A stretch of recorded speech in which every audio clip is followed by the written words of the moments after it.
that Boku no Hero greatness. I had to do this video. I had to review chapter 59 because it's so fucking hype. What it means to the series. I just had to. I shouldn't even be doing this right now because I don't have time. There's so many things I need to do, and I'm going to be going out in a second. But I had to take the time out to make this video. I don't even care how long I have to speak.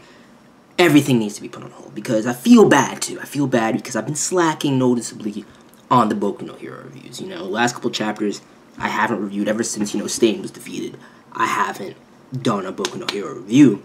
I feel bad because people always hit me up, not even just for Boku no Hero greatness, but they'll be like, yo, did you drop Boku no Hero? Did you drop Taizai? Did you drop Fairy Tail? Like, no. How anyone ever, I'm not faulting people for the question, it's a legitimate question, but here's my answer to everyone and anyone that ever thought this, okay? How could you ever get in your mind that I could drop these incredible series? I mean, Fairy Tail is one thing. I have put Fairy Tail on the back burner time and time again and then binge read, you know, chapters to catch up. But right now, Hero's going in, okay? Hero's fucking going in. So no, I'm caught up on Fairy Tail, I'm caught up on the Taizai greatness, and of course I'm caught up on Boku no Hero. I read the chapters every week. I'm doing so much stuff right now. I'm trying to get ready for fall season. I don't have time to review everything, and so some things get slacked on. But I digress. Let's dive into this chapter, because what this chapter means for the series as a whole, establishing the end game, seeing the fiendish Sensei, the wielder of all for one of Shigaraki, revealed. The death flags on All Might set in stone. And it's not even like we didn't see this from the jump, you know, from the very beginning when he first passed on, you know, One for All to Izuku. We've been speculating, I personally have been speculating at the very least, that All Might had many death flags on his head, and he was gonna go out. From, you know, the villains arc where they, you know, they invaded through and the Nobus came through and everything that transpired with All Might, this last arc, you know, Gran Torino and everything, the discussion that they've been having, and the revelation of All for One and whatnot, it's been set in stone. But now, like, All Might, in his kind of mental dialogue, really concretely solidifies that he's going out at some point soon. And it's fucked up, but ultimately, before I dive into any of this, the history of QUIRKS and everything that transpired, the history of One for All, because the info dump was fucking amazing to see. Yeah, just how things, the worlding and how things started to come together and the reveals, it was beautiful. Before I get into any of that, the greatness, freaking based Mineta, dude. Yo, great boy. This man, dude, this fucking man, people want to know why somebody like Mineta is one of my best boys of the series.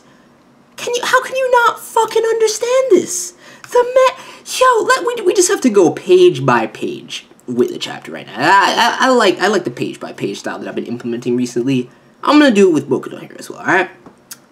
This fucking shit too.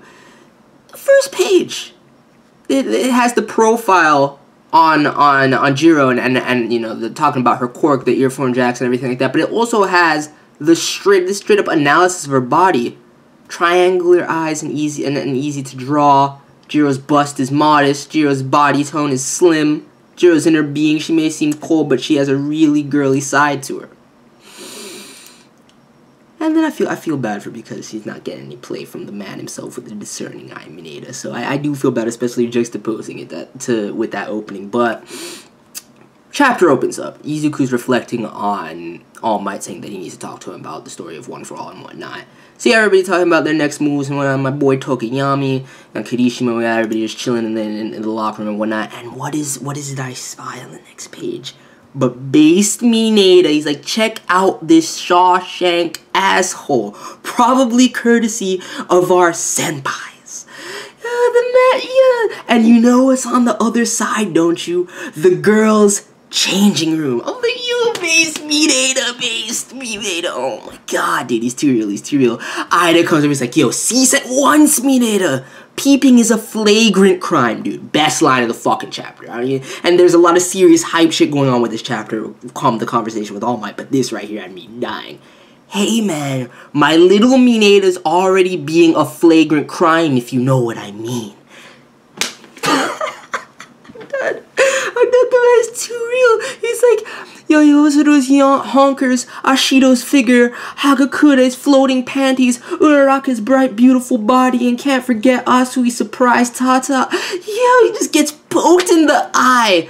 Oh my god, dude, you're just salty, straight salty, because yes, she was the only one that could do it with the fucking earphone jacks.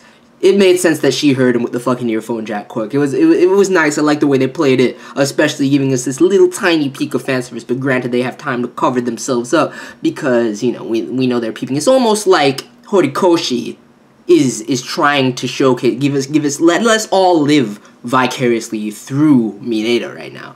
But yeah, I dig her. She just mad salty. He's like, I'm the only one he didn't mention. I'm just like, yo, Jiro, don't worry, you're sexy too. Like, granted, you're not on that same level as some of the people in the room right now, but you're up there. Don't fret, all right. But anyway, anyways, that part was hilarious, right? Getting into the seriousness of this conversation though, and what actually transpires in this chapter. Let's dive into it. So we find out, first of all, I don't know why this didn't occur to me. I have no idea why I never thought of it when Stain licked Izuku.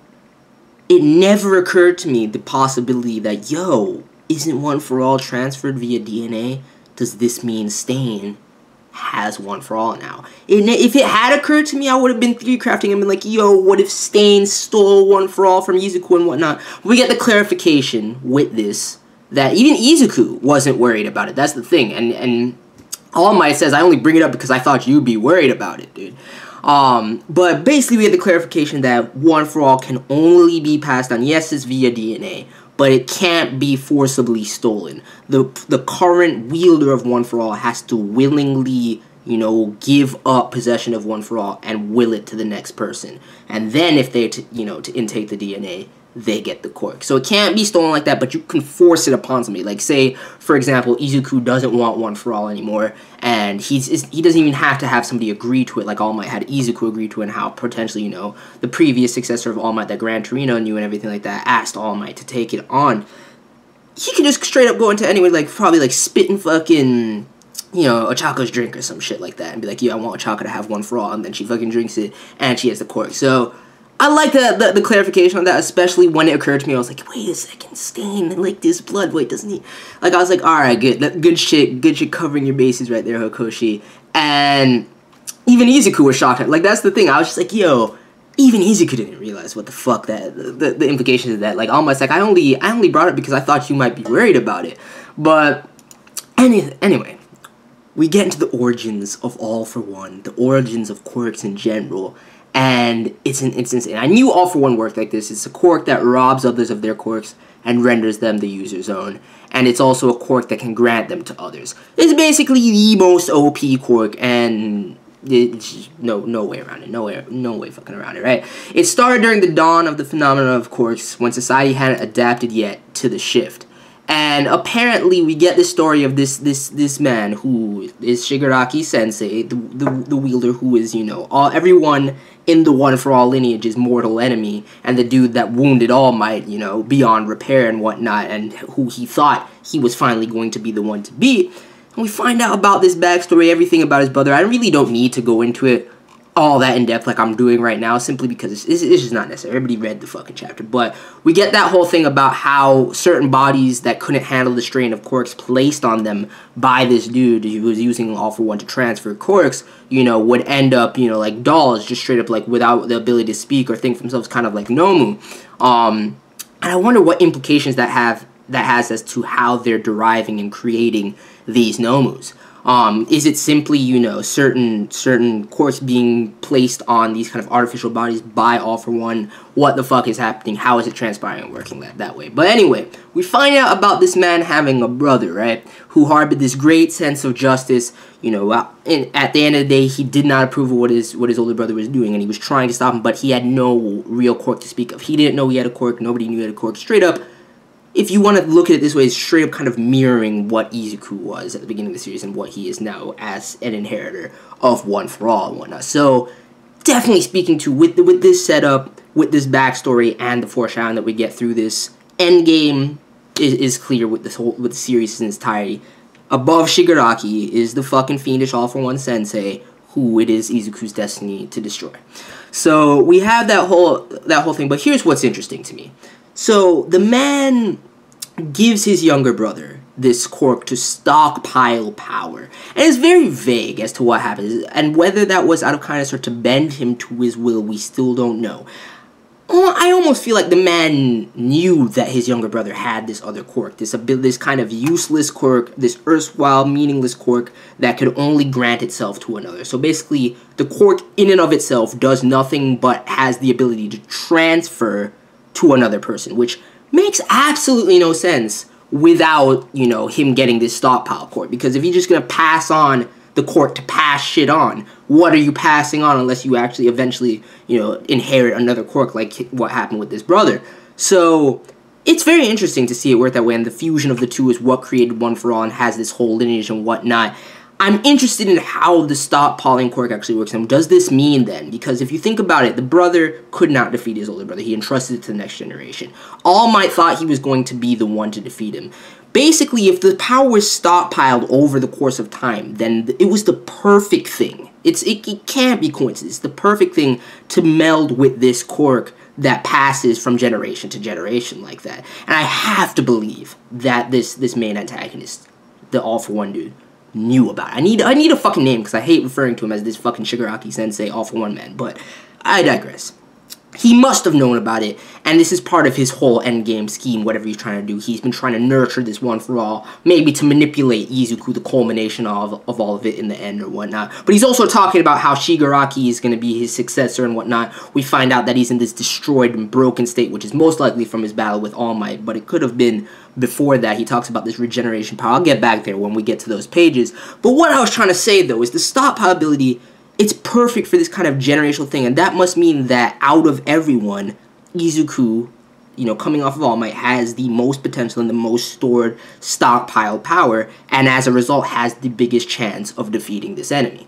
So if that's how it works, it's going to be very interesting for me to see, as well as the depth to the stockpile ability and what, you know, what this means having via transferred from generation to generation. We've seen, you know, the kinds of wills of the various previous wielders of One for All in past chapters kind of having a voice, almost like some Avatar state type of shit. We know the foreshadowing, the death flags on my boy All Might, which are cemented and solidified in the pages to come right here.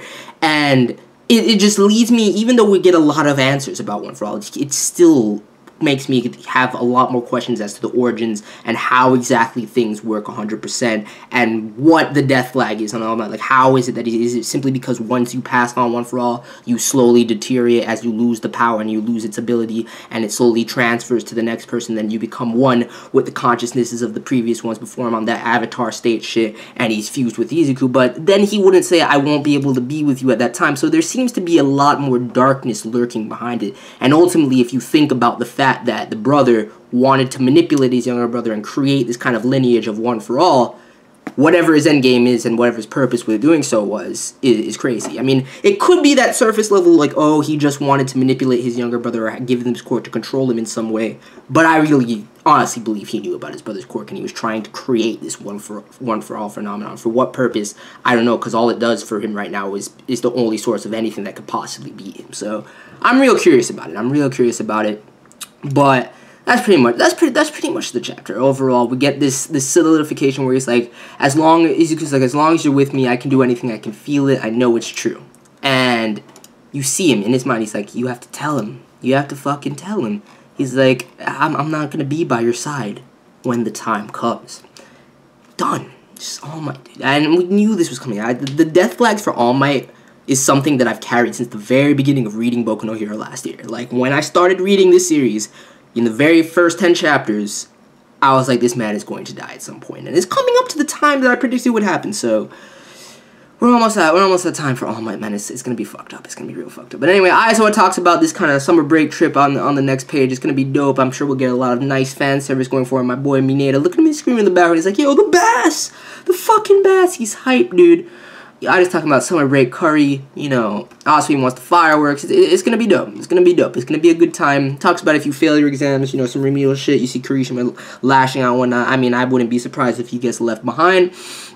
And that's pretty much as far as that goes. And then we get this dialogue from the man himself, this fiend. He's like, I never thought the hero killer would get captured, but for the most part, things are going as foreseen. The schlubs who just want to run wild and the ones who sympathize, all sorts of people, seek the villain alliance as a place whereby they might pull the lid off of their impulses. Shigaraki Tomura, his position is to unify and supervise them.